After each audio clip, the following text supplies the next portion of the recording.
ಮಂಟನಕುರ್ಚಿಯಲ್ಲಿ ಶ್ರೀ ಮಾರಮ್ಮ ಯಲ್ಲಮ್ಮ ದೇವಿ ದೇವಸ್ಥಾನ ಉದ್ಘಾಟನೆ. ಬೆಂಗಳೂರು ಹೊರವಲಯ ನೆಲಮಂಗಲ ತಾಲೂಕಿನ ಸೋಲ್ದೇವನಹಳ್ಳಿ ಗ್ರಾಮ ಪಂಚಾಯಿತಿ ವ್ಯಾಪ್ತಿಯ ಮಂಟನಕುರ್ಚಿ ಗ್ರಾಮದಲ್ಲಿ ಸುಮಾರು 20 ವರ್ಷಗಳ ಹಳೆಯ ದೇವಸ್ಥಾನವನ್ನು ಗ್ರಾಮದ ಯುವಕರು, ಗ್ರಾಮಸ್ಥರು ಮತ್ತು ಗಣ್ಯ ವ್ಯಕ್ತಿಗಳು ಸೇರಿ ಅದ್ಭುತವಾಗಿ ದೇವಸ್ಥಾನವನ್ನು ನಿರ್ಮಾಣ ಮಾಡಲಾಗಿತ್ತು. ನೂತನವಾಗಿ ನಿರ್ಮಾಣಗೊಂಡಿರುವ ಶ್ರೀ ಮಾರಮ್ಮ ಹಾಗೂ ಶ್ರೀ ಯಲ್ಲಮ್ಮ ದೇವಿ ದೇವಸ್ಥಾನದ ಉದ್ಘಾಟನೆಯನ್ನು ಶಾಸಕ ಎನ್ ಶ್ರೀನಿವಾಸ್, ವೀರಮಾರೇಗೌಡ, ಸಿಎಂ ಗೌಡ ಮತ್ತು ಗಣ್ಯ ವ್ಯಕ್ತಿಗಳೆಲ್ಲ ಸೇರಿ ಉದ್ಘಾಟನೆ ಮಾಡಿ ಸಮಾರಂಭ ಭಕ್ತಿ ಭಾವದಿಂದ ನೆರವೇರಿತು.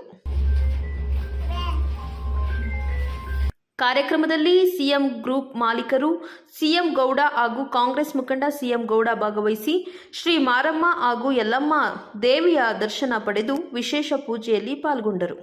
ಬಳಿಕ ದೇವಸ್ಥಾನದ ಅಭಿವೃದ್ಧಿ ಹಾಗೂ ಗ್ರಾಮಸ್ಥರ ಸುಖ, ಶಾಂತಿ ಮತ್ತು ಸಮೃದ್ಧಿಗಾಗಿ ಪ್ರಾರ್ಥಿಸಿದರು. ನಂತರ ಮಾಧ್ಯಮದ ಜೊತೆ ಮಾತನಾಡಿದ ಗ್ರಾಮಸ್ಥರಾದ ಕುಮಾರ್, ಈ ಭಾಗದಲ್ಲಿ ದೇವಾಲಯಗಳು ಆಧ್ಯಾತ್ಮಿಕ ಕೇಂದ್ರಗಳಷ್ಟೇ ಅಲ್ಲದೆ ಸಾಮಾಜಿಕ ಸಾಮರಸ್ಯ ಮತ್ತು ಸಾಂಸ್ಕೃತಿಕ ಪರಂಪರೆಯನ್ನು ಬೆಳೆಸುವ ಕೇಂದ್ರಗಳಾಗಿವೆ ಎಂದು ಅಭಿಪ್ರಾಯಪಟ್ಟರು. ದೇವಸ್ಥಾನದ ಉದ್ಘಾಟನಾ ಕಾರ್ಯಕ್ರಮಕ್ಕೆ ಆಹ್ವಾನಿಸಿ ಆತ್ಮೀಯವಾಗಿ ಸ್ವಾಗತಿಸಿದ ಗ್ರಾಮಸ್ಥರಿಗೆ ಅವರು ಕೃತಜ್ಞತೆ ಸಲ್ಲಿಸಿದರು. ದಾನಿಗಳಾದ ಸಿಎಂ ಗೌಡರವರು ಈ ದೇವಸ್ಥಾನ ಕಟ್ಟಲು ತುಂಬಾ ಸಹಕಾರ ನೀಡಿದ್ದಾರೆ ಮತ್ತು ಹಲವಾರು ಗಣ್ಯರು ಸಹಕಾರ ನೀಡಿದ್ದಾರೆ. ಎಲ್ಲರಿಗೂ ಧನ್ಯವಾದಗಳು ಎಂದು ಸಂತಸ ವ್ಯಕ್ತಪಡಿಸಿದರು. ಅಲ್ಲಿ ಮಾರಮ್ಮ ಮತ್ತು ಯಲ್ಲಮ್ಮ ದೇವ್ರ ಹೊಸದಾಗಿ ಕಟ್ಟಿ ಇನಾಗ್ರೇಷನ್ ಮಾಡಿದ್ದೀವಿ. ಇಲ್ಲಿ ತುಂಬ ವರ್ಷದಿಂದ ಮೂಲೆ ಬಿದ್ದಿತ್ತು ಯಲ್ಲಮ್ಮ ದೇವಸ್ಥಾನ, ಅದನ್ನು ಇವತ್ತು ಜೀರ್ಣೋದ್ಧಾರ ಮಾಡಿದ್ದೀವಿ. ಈಗೆಲ್ಲ ತುಂಬ ಖುಷಿ ಇದೆ. ಗಣ್ಯ ವ್ಯಕ್ತಿ ಶ್ರೀನಿವಾಸ ಅಣ್ಣವ್ರು ಬಂದಿದ್ದರು, ಕಿರಣ್ ಅವರು, ಸಿಎಂ ಗೌಡರು ಬಂದಿದ್ದರು, ವೀರಮಾರೇಗೌಡರು ಬಂದಿದ್ದರು. ಶಾಸಕ ತುಂಬ ಚೆನ್ನಾಗಿತ್ತು ಸರ್.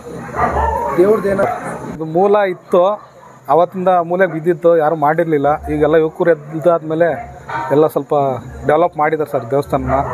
ಮಾರಮ್ಮಂದು ಅಷ್ಟೇ ಹಳೇದಿತ್ತು, ಇವಾಗೆಲ್ಲ ಕಿತ್ತಾಕಿ ಹೊಸದಾಗಿ ನಿರ್ಮಾಣ ಮಾಡಿದ್ರು ಸರ್. ಎರಡು ಒಂದೇ ಸತಿ ಇನಾಗ್ರೇಷನ್ ಮಾಡಿಸಿದ್ರು ಸರ್.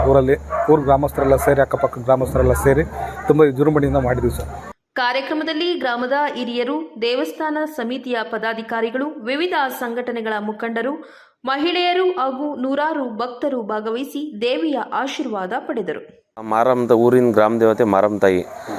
ಸುಮಾರು ಅದು ಕಿತ್ತಾಕಿ ನಾವು ದೇವಸ್ಥಾನ ಶುರು ಮಾಡಿ ಒಂದು 12 ವರ್ಷ ಆಯಿತು. 12 ವರ್ಷದಿಂದ ಊರಿನ ಗ್ರಾಮಸ್ಥರು, ಅಕ್ಕಪಕ್ಕದ ಗ್ರಾಮಸ್ಥರು ಎಲ್ಲ ದಾನಿಗಳೆಲ್ಲ ಸಹಾಯದಿಂದ ಎಲ್ಲ ಪ್ರತಿಷ್ಠಾಪನೆ ಮಾಡಿ ಇವತ್ತು ಯಲ್ಲಮ್ಮ ದೇವಸ್ಥಾನವೂ ಸೇಮ್ ಅದೇ ರೀತಿ 12 ವರ್ಷದಿಂದ ಎಲ್ಲ ಇದು ಮಾಡಿ ಎಲ್ಲ ರೆಡಿ ಮಾಡಿ, ಏನೋ ಎಲ್ಲ ವಿಗ್ರಹ ಏನಿರಲಿಲ್ಲ, ಹೊಸದಾಗಿ ವಿಗ್ರಹಗಳನ್ನ ತಂದು ಪ್ರತಿಷ್ಠಾಪನೆ ಮಾಡಿ ಊರಿನ ಗ್ರಾಮಸ್ಥರ ಸಹಾಯದಿಂದ, ಅಕ್ಕಪಕ್ಕ ಸಹಾಯದಿಂದ ಎಲ್ಲ ಇವತ್ತು ಏನೋ ಒಂದು ಸಂತೋಷದಿಂದ ಇವತ್ತು ಪ್ರತಿಷ್ಠಾಪನೆ ಊರು ಒಳ್ಳೇದಾಗಲಿ ಅಂದ್ಬಿಟ್ಟು ನಾವು ಬಯಸ್ತೀವಿ.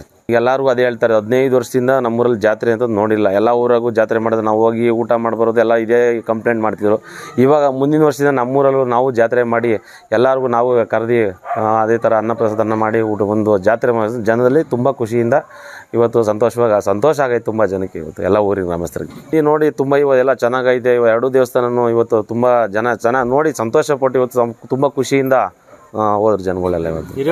ಸರ್ ಏನಂದರೆ ಎಲ್ಲ ಆ ದೇವಿ ಕೃಪೆಯಿಂದ ಎಲ್ಲ ಇವತ್ತೇನು ಅನುಗ್ರಹದಿಂದ, ದೇವರ ಅನುಗ್ರಹದಿಂದ ಇವತ್ತು ಇಷ್ಟು ದಿನದಿಂದ ಮುಲ್ಕೆ ಬಿದ್ದಿರೋದ್ರಿಂದ ಇವತ್ತು ಅನುಗ್ರಹದಿಂದ ಇವತ್ತೆಲ್ಲ ಒಳ್ಳೇದಾಗೈತೆ ಅಂತ ಹೇಳಕ್ಕೆ ಇಷ್ಟಪಡ್ತೀನಿ. ಅಂತಂದರೆ ಅದೇ ದೇವರು ಯಾವುದೇ ಊರಲ್ಲಾಗಲಿ ಹಳೆ ದೇವಸ್ಥಾನಗಳನ್ನ ಒಂದು ಜೀರ್ಣೋದ್ಧಾರ ಮಾಡಿ ಆವಾಗ ಊರಿನ ಗ್ರಾಮಸ್ಥರಿಗೆ ಒಳ್ಳೆ ಆಗ್ತದೆ, ಅನುಕೂಲ ಆಗಲಿ, ಎಲ್ಲ ಚೆನ್ನಾಗಿ ಗ್ರಾಮಸ್ಥರುಗಳಿಗೆ ಒಳ್ಳೇದಾಗಲಿ ಅಂತ ಬಯಸ್ತೀವಿ ಸರ್.